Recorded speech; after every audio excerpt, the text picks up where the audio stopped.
everyone, welcome back to my channel. My name is Becca, and in today's video, we are going to talk about rotary cutting basics as we continue on our Back to Basics series. So some companies make this super easy to get into the world of rotary cutting. Fisker specifically has a kit that will come with an 18-inch by 24-inch rotary cutting mat, a rotary cutter. It is the wand version, but it's a 45mm rotary cutter, and it'll come with their branded ruler, which I think is about 6.5 inch by 12.5 inches. You can get that system for a pretty good price, and it's very widely available. I've seen them at Walmart, I've seen them at Michael's, I've seen them at Joann's, I've seen them on Amazon. My only recommendation for you is if you buy it from Michael's or Joann's, you go to their website and get a coupon because you could save yourself some dollars off of those items from Michael's and Joann's. If you buy that bundle, that's going to allow you to really experiment with the world of rotary cutting and then step into better quality and bigger items the further you go. But this is a very economical way to get started with your rotary cutter. Now, when we get into the world of cutting, I'm going to tell you that a true quilter is going to tell you to always measure your fabric with your ruler or your template, and they're not wrong. You really should get into the habit of using your ruler to measure and cut with. You shouldn't be measuring your fabric on your mat. So listen, if you are more comfortable measuring your fabric using your mat, then use your mat. I think the technology is there, that the markings are going to be pretty consistent. There might be a hair or two off, maybe, depending on the brand that you get, but so far I found them to be reliable. That said, I don't measure using my mat if I have a ruler big enough to measure with my ruler. But sometimes I got to use my mat because I don't have a 36-inch ruler. All right, so let's flip the camera around and we're going to get started on good habits for rotary cutting.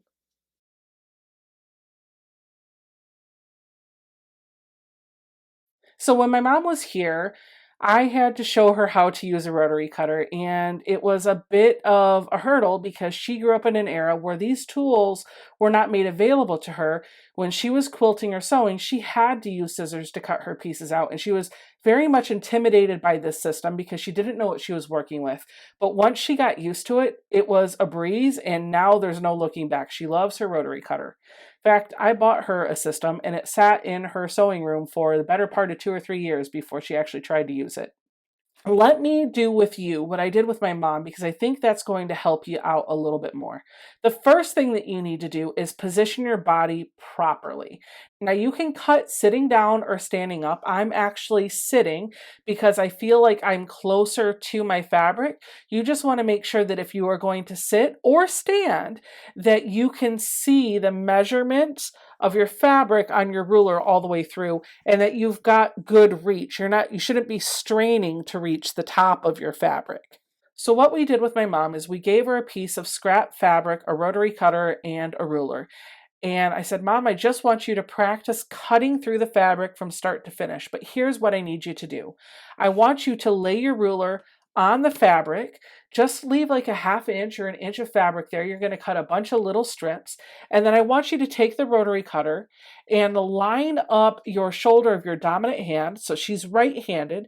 I want you to line up your shoulder with the edge of this ruler so that when I'm extending and pushing my blade through, I'm just extending my arm forward. I'm not moving right or left. I'm not leaning one way or the other.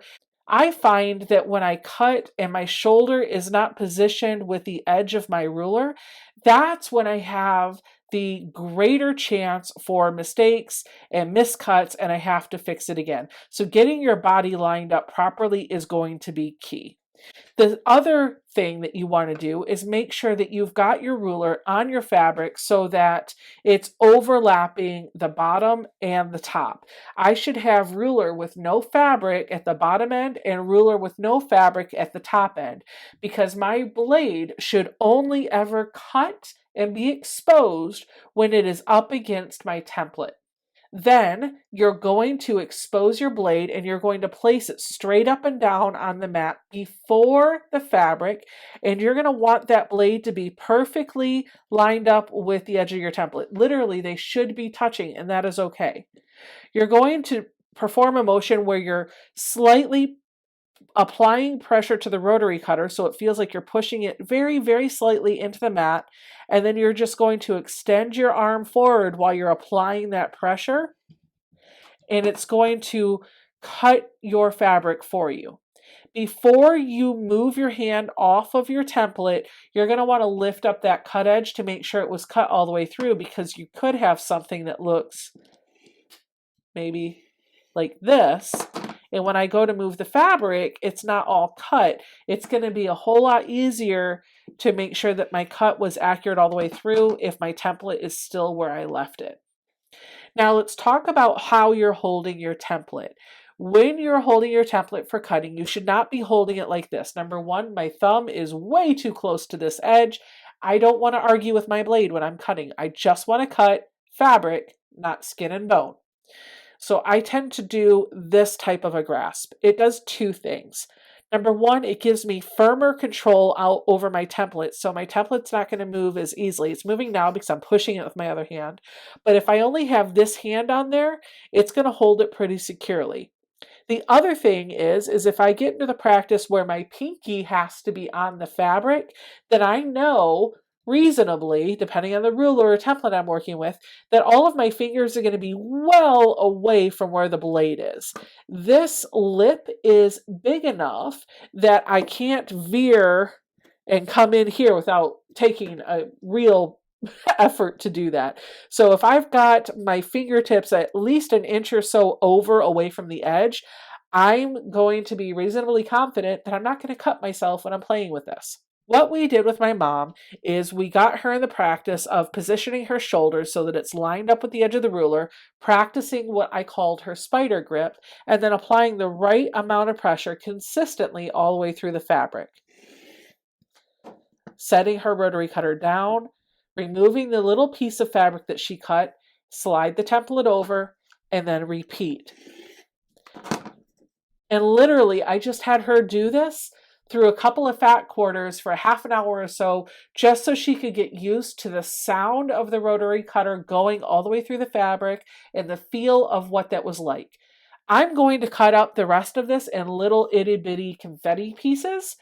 You do the same thing. Let's kick on some music and let's just practice the rotary cutter going through the fabric.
Okay, this is going to be the biggest headache we're going to talk about in the world of strip cutting. When you're cutting strips, especially those that are with the fabric, you have what I call the elbow issue. And what that means is when you start cutting strips, right about where the fabric is folded, you get this bow. You don't always see it readily when you're looking at fabric, but when you go to measure it and subcut it later or work with it, you're going to notice in the middle of the fabric, it's a little bit wider or slanted than it should have been. So you can see up here, I have the 4.5 inch line lined up with the raw edge of my fabric where I cut, and down here at the bottom of the ruler, it's lined up as well. But in the middle, it gradually comes in about 1/8 of an inch. So this isn't a good, clean cut. I'm going to show you the method that I use that prevents getting this wonky middle piece. When you buy fabric, you're going to want to fold it so that it's easy to cut through all the layers with a ruler that makes sense to you.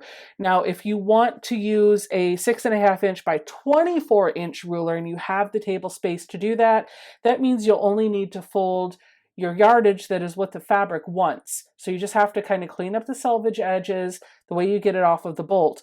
But if you're not that lucky, you can use what I use, which is your 6.5 inch by 12.5 inch ruler, and you'll just want to fold it one more time. Folding it is key. When you get your yardage or your fat quarter, you want to fold it so that your selvage end is lined up. Now, if you have a fat quarter, you're not going to line up two selvage ends. You're going to line up a selvage end and the other side that's cut, and you're going to get them relatively close.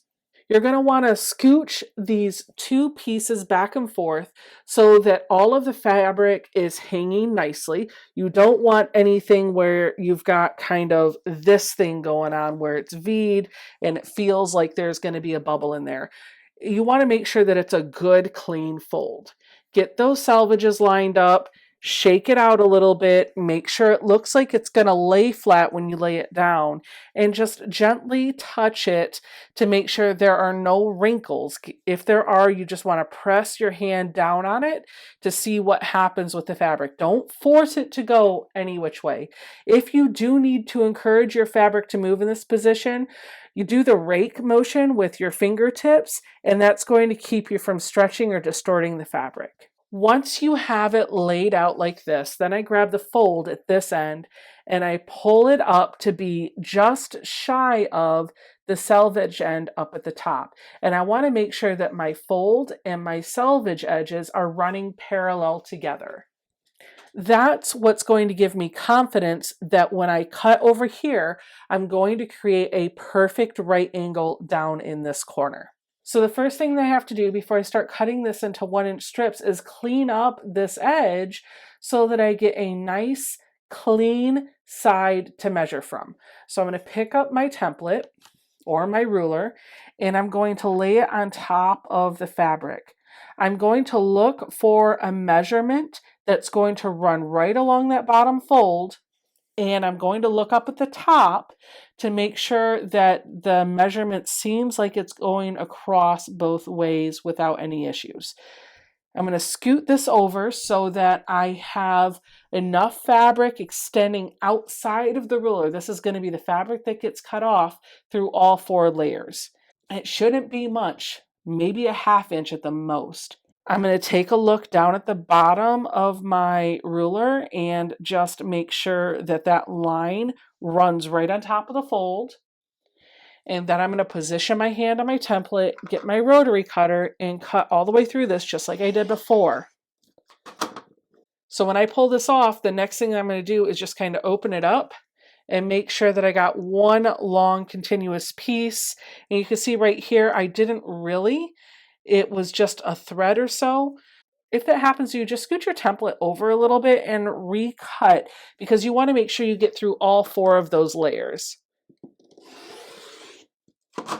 And now I'm going to pick this up and make sure that I have one long continuous piece and that it looks relatively straight and I don't see any bowing in it. So now what should happen is this corner right here should be a perfect 90 degrees. So if I set my ruler on here so that this line is running along the cut and this line at the bottom is running along the bottom parallel, I should not see an instance where any fabric bows out along the right hand side. I'm looking to make sure that this 90-degree corner is all lined up. And then once that's lined up, I'm going to eyeball along the side to make sure that no fabric is going left or right of that line, and then look across the fold to make sure that none of the fabric is above or below that line. If this has measured up to a perfect 90 degrees, then I can very gingerly pick it up. Sometimes you can use your ruler to help and gently turn it around, because now what's going to happen is you're going to have to start measuring your fabric from this cut edge. All right, so now that I have my fabric turned around, let's talk about how to measure your fabric with your ruler. I could use my mat for sure if I wanted to, but I don't. I like measuring with my ruler. When you measure your fabric for cutting with your ruler, you're going to find the line on your ruler that you want your fabric to be the size of. You're going to line that up with that straight edge that you just made, and then also make sure that the fold down here towards you is lined up, and then you would cut through this. Now, if all I wanted to make was one 1-inch strip, I could just cut this and go.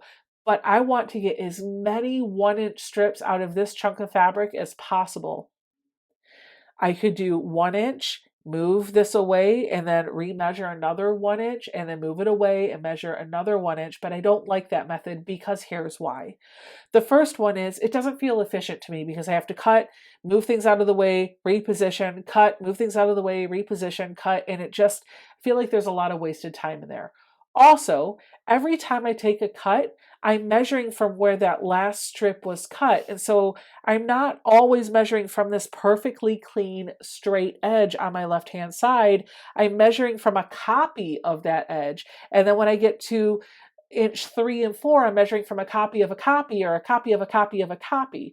Remember the old days, maybe even still, you guys know what happens when you take an original to a Xerox machine and you make a copy? The first one doesn't look bad. But when you take that copy and make a copy of the copy, it doesn't look as good as the original did. And then when you do a copy of a copy of a copy, oh my goodness, it's just starting to get crazy now. At some point, you got to kill the chaos, right? You got to get back to your true original. So for that reason, when I'm cutting, I like to get the most cuts I can get using this straight edge without adjusting. So I'm going to look at my ruler. I know that my ruler is 6.5 inches wide. I want my units to be an inch apiece. So the most I could do are 6 1-inch strips from this ruler. So I want to make sure that my fabric is at least 6 inches wide, and it is because I'm at the 6-inch line of my cut and I have extra over here. What I'm going to do is make my cut piece of fabric 6 inches. I'm going to separate this 6 inches away from the rest of the fabric that's over here.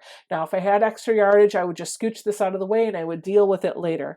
But this is going to give me a 6-inch piece, and then I'm going to measure 5 inches and cut, and then 4 inches and cut, and 3 inches and cut, 2 inches, 1 inch and cut. And what that's going to do is every time I'm taking a cut, I'm always, always, always measuring against that clean line that I made in the very beginning. So let's do that. We're going to measure our 6-inch line up against the edge of the fabric, the cut where we took it, and we're going to look down at the bottom fold and make sure that whatever line is in the leftmost corner, it is also in the rightmost corner. We want to make sure that the fold is running perfectly parallel to our ruler, and the side that is under the ruler is perfectly parallel with that line going all the way down. Then we're going to take our position and our blade and we're going to cut all the way through. Now for me, I know that this is less than an inch, so it's just going to go in my scrap pile.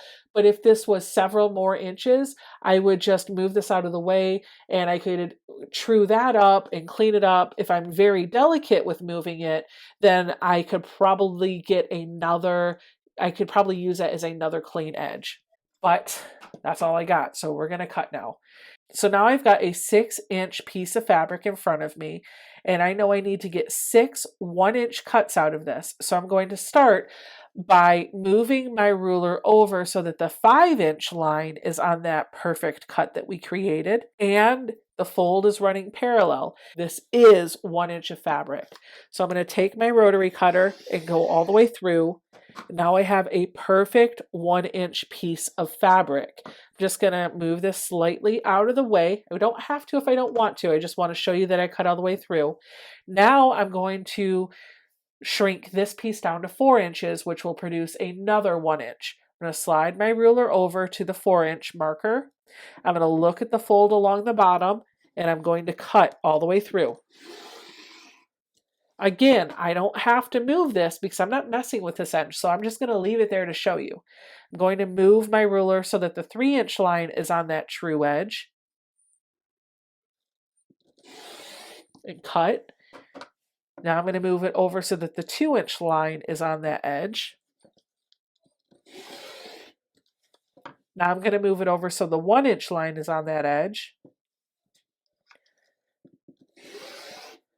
Now we have 6 perfectly cut 1-inch strips of fabric, and they all measured 1 inch from this straight true edge piece. Now the thing is, when I trued up this straight edge, if this was wrong, all of these are going to be wrong. So you got to be very confident that you have your fabric folded appropriately, and you had the bottom edge and that right side all measured and laying accurately, and you trued up through all 4 layers. If you followed those steps, this should work for you. Now I can also show you when I pull this open, I don't have any warping in this fabric. It is a perfect 90 degrees right there. If I lay this on my mat, I can show you that the fold and the cut are a perfect 90 degrees this way and this way. If this were bowed, I would not see that. All right, I'm going to save these because this would be really good for a strip piecing block. So we're just going to set these aside. So that was a long video with a lot of information, but I hope it was helpful for you. For those of you that are just new to quilting and sewing, I hope you've been able to determine whether or not rotary cutting is something you want to get into now, or if it's something you'll want to look at down the road. And for those of you that are a little bit more seasoned, I hope you pick up some tips or tricks that'll help you clean up your rotary cutting game. That's all I've got for this video. Give me a thumbs up if you're enjoying this series. Leave me a comment down below if you're picking up some tips, tricks, or techniques that are going to help you in your quilting journey. And don't forget to subscribe to the channel so that you're notified when I post video number 3.